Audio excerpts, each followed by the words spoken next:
तो ज़्यादा सही रहेगा। कुछ कुछ पेपर हम लोग यहाँ डिस्कस करके होमवर्क के लिए भी छोड़ेंगे, समझे? तो वो आप लोग कीजिएगा, जो उसमें डाउट होगा वो हम लोग नेक्स्ट क्लास डिस्कस कर लेंगे। और स्टेप वाइज करेंगे तो ज़्यादा अच्छा रहेगा, आपको कॉन्फिडेंस भी मिलेगा कि हम लोग इतना पेपर सॉल्व किए। जैसे टारगेट है कि 2015 से 2023 तक जो अभी हो चुका है हम लोग, और 24 में तो एग्ज़ाम देना है आप लोगों को, तो 2015 से 2023 तक का हम लोग सॉल्व करने का कोशिश कर रहे हैं। ठीक है, टारगेट रहेगा इतना पूरा करने का। अब पहला जो क्वेश्चन होता है, 15 वाला पेपर निकाले हैं, देखोगे फर्स्ट जो क्वेश्चन रहता है वो हम लोगों का पार्टनरशिप का रहता है, पीएल एप्रोप्रिएशन से, है ना। तो पीएल एप्रोप्रिएशन का क्वेश्चन तो जनरली इजी रहता है, 4 मार्क्स का। एक बार डिस्कस कर लेते हैं। सम्स को पहले देखिएगा केयरफुली, समझे? उसके बाद अगर समझ जाओगे तो साथ साथ भी बना सकते हो, कोई प्रॉब्लम नहीं है, क्योंकि सिलेबस तो अब कंप्लीट है और चैप्टर भी अब समझा हुआ है, तो साथ साथ बनाने में कोई दिक्कत नहीं होगी। क्या मेंशन कर रहा है? A, B and C are partners in a firm. 3 partner हैं। Their capital balances as on 1/4/2013 were 50,000, 60,000 and 70,000 respectively. Capital का बैलेंस हम लोग प्रॉफिट एंड लॉस एप्रोप्रिएशन में नहीं दिखाते, इसके ऊपर इंटरेस्ट निकाल के दिखाते हैं, है ना। इसके बाद बोला prepare profit and loss appropriation account for the year ended 31 March 2014 after considering the following information. सबसे पहला लाइन लिखा है इंटरेस्ट ऑन कैपिटल का। इंटरेस्ट ऑन कैपिटल कितना है हम लोगों का? 5%। फिर लिखा है C is entitled to get salary ₹1,500 per month. Net profit before charging above rupees दिया है 51,000 और पार्टनर्स will share profit और losses equally। सिंपल सा एडजस्टमेंट है, 4-5, है ना। तो कर ही सकते हो, साथ साथ लिखो। सबसे पहले लिखें बाय नेट प्रॉफिट बीडी, यहीं से तो स्टार्ट करते हैं ना। बाय नेट प्रॉफिट बीडी कितना दिया हुआ हम लोगों का? 51,000, ठीक है। उसके बाद लिखें 2 interest on capital. Interest on capital हम लोगों को 3 पार्टनर का दिखाना है, ABC, ठीक है। ए का कैपिटल कितना दिया था फ्रेंड्स? 50,000 और रेट कितना दिया इंटरेस्ट का? 5%। तो 50,000 का 5% ले लोगे, आएगा 2500, है ना। दूसरे का कितना दिया है कैपिटल? 60 का 5% लेंगे तो आएगा हमारा 3,000, है ना। और C का कितना दिया है? 70,000। 70,000 का 5% निकाल कर लेंगे तो कितना आएगा? 3500। 3 3 6 2 8 और 1 9, तीनों जोड़कर दिखा देना है बाहर, कितना आ रहा है? 9,000। क्लियर है? आप जानते हो जैसे सम छोटा सा रहेगा ना तो 1-2 आइटम को क्या करोगे? नोट में लिख कर दिखा दोगे, समझे? क्योंकि जैसे नोट वगैरह हम लोग लिख देते हैं ना, थोड़ा आंसर हम लोगों का अट्रैक्टिव हो जाता है। इस सम्स में तो कोई बड़ा कैलकुलेशन ही नहीं है, तो एक छोटा सा कैलकुलेशन, इसी को आप चाहते तो कहाँ दिखा देते? नोट में, ठीक है। उसके बाद क्या दिया है? सेकंड नंबर पॉइंट में लिखा है कि C को सैलरी मिलेगा 1,500 रुपया पर मंथ, है ना। तो हम लोग यहाँ पे दिखा दे रहे हैं partner salary, 2 partner salary. Partner salary बोलकर किसको दिखा देंगे? C को। 1,500 पर मंथ है भाई, भूलना मत। तो इंटू 12 करके लेना पड़ेगा साल भर का, है ना। और साल भर का कितना आ जाएगा ये हमारा? 18,000, 18,000। इसके बाद हम लोग इधर आप bonus, remuneration, interest on loan ये सब दिखाते हैं। Interest on drawing credit side में आता है, लेकिन ये सब कुछ हमारे सम्स में नहीं है। मतलब अगर रियल बोला जाए तो बहुत ही इजी क्वेश्चन पूछ दिया गया था, बच्चा लोग तो देखकर खुश हो गया होगा सब। और इसमें लिखा है कि पार्टनर्स विल शेयर प्रॉफिट और लॉसेस इक्वली, तो बस प्रॉफिट निकालिए और सब में इक्वली बांट दीजिए। प्रॉफिट हम लोग इधर दिखाते हैं पार्टनर्स कैपिटल होल्डर, है ना। पार्टनर्स कैपिटल अकाउंट बोलकर ABC और यहाँ ब्रैकेट में लिख देते हैं शेयर ऑफ प्रॉफिट। अभी भी बहुत सारा बच्चा लोग ठीक से प्रेजेंटेशन देना नहीं सीखा है कि कैसे कहाँ क्या चीज लिखी जाती है, समझे। तो इन सब चीजों पे ध्यान दीजिएगा थोड़ा। अब आप निकाल दीजिए आपका प्रॉफिट कितना आया है भाई।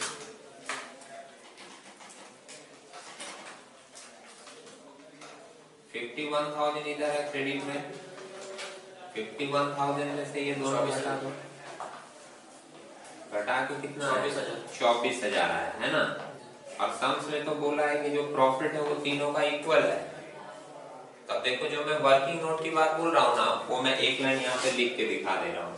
जैसे मैं जो बोल रहा था एक आध लाइन नीचे लिख देना चाहिए, तो मन में आ रहा था ना कि कैसे क्या लिखेंगे। तो इसी में देखो एक छोटा सा लाइन मिल गया, एक लाइन लिख देंगे, हमारा आंसर अट्रैक्टिव हो जाएगा। क्या लिख देंगे?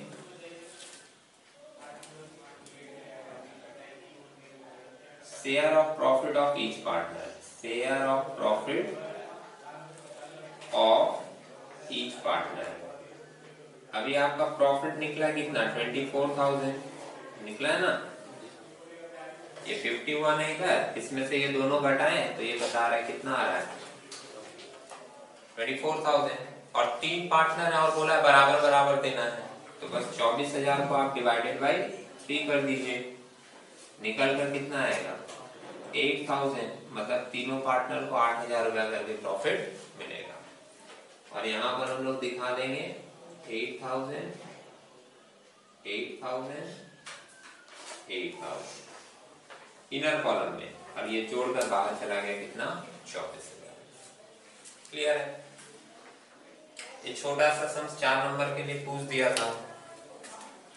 देखिए आप लोग इसको नोट कर लीजिएगा, समझे। मैं एक और क्वेश्चन डिस्कस कर देता हूँ, छोटे छोटे हैं तो जल्दी हो जाएंगे। उसके बाद आप लोग एक साथ नोट कर लीजिएगा, फिर आगे बढ़ेंगे। सुने, देखो सुमित क्वेश्चन भेजा गया है, देखिए आप, आपके पास भी होगा। लेट से आए हैं आप, थोड़ा निकाल कर क्वेश्चन देखिए।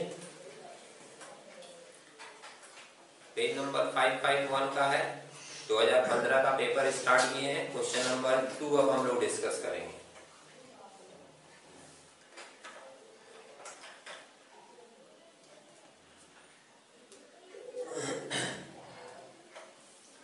क्वेश्चन नंबर 2 मेंशन कर रहा है आपका x limited issued 1,000 equity share of 10 each. देखा, ये आपका इशू ऑफ शेयर से दे दिया है question. X limited issued 1,000 equity share of 10 each at par, payable on ₹6 on application, ₹2 on allotment and ₹2 on call. दिख रहा है? अरुण देख नहीं रहे हो, ध्यान दीजिए सम्स के ऊपर, इसीलिए बाद में सम्स समझने में कंफ्यूजन होती है। 10 रुपए का शेयर है आपका, एप्लीकेशन का रेट कितना है 6 रुपया, अलॉटमेंट का रेट कितना है 2 रुपया और कॉल का रेट कितना है 2 रुपया। फर्स्ट लाइन क्लियर है। आगे बोल रहा all amounts are duly received except a holder of 200 shares failed to pay the allotment money and call money. यही तो होता था हमारा चैप्टर में। एक शेयर होल्डर जिसके पास 200 शेयर है वो अलॉटमेंट और कॉल का पैसा नहीं दिया। अब नहीं दिया तो क्या होता था, उसका शेयर फॉरफिट। आगे लिखा भी है his shares were forfeited, so 2 journal entries। यहाँ पे ध्यान से देखना क्या बोल रहा है, so 2 journal entries for money collected on call and forfeiture of share in the books of the company। मतलब आपको कंपनी के बुक में सिर्फ 2 एंट्री देनी है, 4 नंबर का सम्स है। और 2 एंट्री किस चीज से रिलेटेड देना है, एक जो कॉल मनी रिसीव्ड होगा उसका, और उसके बाद जो फॉरफीचर होगा 200 शेयर्स का उसका, बस। जबकि प्रोसेस तो बहुत चलता है, एप्लीकेशन मनी रिसीव, फिर रिफंड, फिर ट्रांसफर, फिर अलॉटमेंट मनी ड्यू, फिर रिसीव, फिर कॉल मनी ड्यू, फिर रिसीव। तो ऊपर की उतनी एंट्री नहीं करनी है, जो कॉल मनी रिसीव्ड है उसका एक एंट्री करना है, और कॉल मनी के बाद जो फॉरफिट होगा शेयर उसका एक एंट्री करना है। सिर्फ 2 एंट्री। सम्स को अगर तुम केयरफुली पढ़ोगे ना देखोगे आपके पेपर में जो क्वेश्चंस दिए रहते हैं वो उतने ज्यादा आपको परेशान करने वाले नहीं होंगे। बड़ा भी सम्स रहता है ना कभी कभी बहुत बड़ा, तो लास्ट में देखते हो उसमें से कुछ छोटी सी चीज ही पूछी जाती है, समझे। इसलिए मैं बोलता हूँ बार बार क्वेश्चन पहले केयरफुली क्या करोगे, पढ़ोगे। 2 एंट्री देना है भाई, मैं लिख के दिखा देता हूँ, उसके बाद आप लोग कीजिएगा, समझे। In the books of company journal, simple सा फॉर्मेट होगा जर्नल का। ये क्वेश्चन नंबर 2 है। In the books of A company journal, simply लिख दिए, फॉर्मेट कर दीजिएगा क्योंकि जर्नल भी देनी है तो हम लोगों को फॉर्मेट करके देनी होती है, सुन रहे हो। एलएफ होगा यहाँ पर एक डीआर अमाउंट और एक सीआर अमाउंट।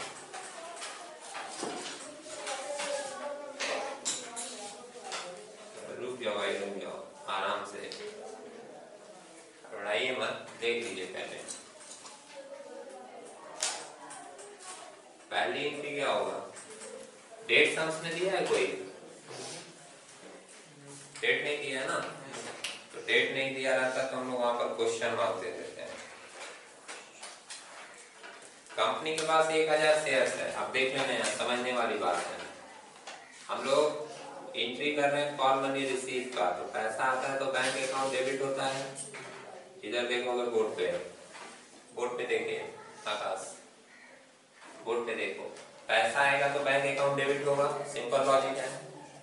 1000 शेयर आपके पास है, उसमें से 200 शेयर का पैसा नहीं मिला, कितने का मिला, 800 का, तो सिंपली लिख देंगे 800 शेयर्स पे पैसा मिल रहा है और कितना रुपया करके है, 2 रुपया करके। कॉल का रेट कितना मिल जाएगा हम लोगों को, 1600। और ऐसे ये दिखाओगे ब्रैकेट में, से बहुत सारा बच्चा लोग सोचता है कि ये दिखाएंगे तो अजीब लगेगा, ऐसा नहीं है। आपको पूरा कैलकुलेशन क्लियर करना है, चाहे आप बगल में लिखिए, आप नीचे लिखिए, आप ऊपर लिखिए, आप वर्किंग नोट में लिखिए, लेकिन जहाँ कैलकुलेशन की बात आती है तो आपको कैलकुलेशन करके दिखाना है, समझ रहे मेरी बात। अच्छा, जो पैसा नहीं मिलता वो कहाँ चला जाता है, कॉल्स इन एरियर में। कितना शेयर्स पे नहीं मिल रहा है, 200 शेयर्स पे, कितना रुपया करके रेट है, 2 रुपया करके, तो ये 400 चला जाएगा किसमें, कॉल्स इन एरियर में चला गया। और फिर लिख देंगे 2 इक्विटी शेयर कॉल अकाउंट, और इक्विटी शेयर कॉल में चला जाएगा, आप दोनों जोड़कर दे सकते हो कितना, 2000, या फिर आप बोल सकते हो कि इसमें पूरा पैसा जाता है, पूरा पैसा मतलब 1000 शेयर था ना, तो 1000 शेयर पे पूरा 2 रुपया करके कितना आएगा, 2000 दिख रहा है। ये एक एंट्री हो गया। नरेशन लिख देंगे, being call money receive, call money receive on 800 shares. क्योंकि देखो भाई, एक एंट्री तुम्हारा 2 नंबर का है, तो तुमको थोड़ा बढ़िया से डिटेल में लिखना चाहिए। जहां पर क्या होता है, बहुत सारा एंट्री करना होता है, वहां हम लोग नरेशन वगैरह शॉर्ट में मार देते हैं। लेकिन अभी तुम यहाँ देख रहे हो 4 नंबर का सम्स है, 2 एंट्री करना है, मतलब एक एंट्री पे 2 नंबर है, तो थोड़ा उसका पूरा डिटेल देना उचित है, समझ रहे हो मेरी बात। तो being call money receive on 800 shares and not receive money on 200 shares, transferred to calls in area account, calls in area account। समझ रहे हैं मेरी बात, क्लियर है ये। अब दूसरा वाला एंट्री करेंगे। दूसरा वाला एंट्री होगा फॉर फीचर का। फॉर फीचर की एंट्री क्या होती है, याद है किसी को, बोलो। Equity share capital account debit, किसी को याद नहीं है अभी तक, और इक्विटी शेयर कैपिटल में कितना जाता है, 200 शेयर कैंसिल हो रहा है ना, इसमें जाता है पूरा पेड अप वैल्यू से। कितना है पेड अप वैल्यू, 10 रुपया, समझ रहे हैं। तो 200 इंटू 10 कितना होगा, 2000। इसमें 2 जाएगा calls in arrear account, calls in arrear account. Calls in arrear में कितना जाता है, जितना आपका यहाँ एरियर में हुआ था कितना 400, और फिर जाता है 2 share for future account. Share for future account में चला जाता है आपका बैलेंस। बैलेंस कितना बचेगा, 1600। और आपको एक बात बताया गया था, एक्चुअली जितना पैसा कंपनी उस शेयर्स पे रिसीव की रहती है, समझे, वही पैसा ट्रांसफर होता है शेयर फॉर फ्यूचर में। तुम एक बार सम्स में नजर डालो, 6 रुपया एप्लीकेशन का रेट है देखो, और 2 रुपया अलॉटमेंट का रेट है, दिखा। तो 6 और 2 कितना हुआ, 8। मतलब कंपनी उसे 8 रुपया तो ले चुकी थी ना, 2 रुपया बस नहीं दिया था वो कॉल वाला, लेकिन 8 रुपया तो पहले वाला ले चुकी थी। वही 8 रुपया चला जाता है शेयर फॉर फ्यूचर में। 200 शेयर है और 8 रुपया करके उसका कितना आ रहा है, 1600। समझ रहे हैं। तुम दोनों बात याद रखोगे कि जो पैसा कंपनी ऑलरेडी ले चुकी है वही जाता है शेयर फॉर फ्यूचर में, और दूसरा सिंपल जो तरीका है, ये माइनस करके जो बैलेंस बचेगा वो चला जाएगा शेयर फॉर फ्यूचर। समझे। अब नरेशन लिख देंगे, being 200 share on which all money not received, all money not received, forfeited, forfeited। और इसमें देखो कैपिटल का नाम आया है ना, तो आपको क्या बोला गया था इसमें, और क्या चीज लिखने के लिए, as per board, as per board resolution number, resolution number dot dot dot dated dot dot। समझ रहे हैं। 2 एंट्री दे दिए, बीच में अपना रूलिंग अच्छे से कर लीजिएगा, आपकी 4 नंबर कंप्लीट। ये तो सिंपल सम्स था, इसको फटाफट नोट कीजिए। अभी इसके बाद फिर हम लोग अगला डिवेंचर वाला सम्स आएगा, फिर पार्टनरशिप का फिर एक क्वेश्चन है, उसमें हम लोग मूव करेंगे। ठीक है, नोट कर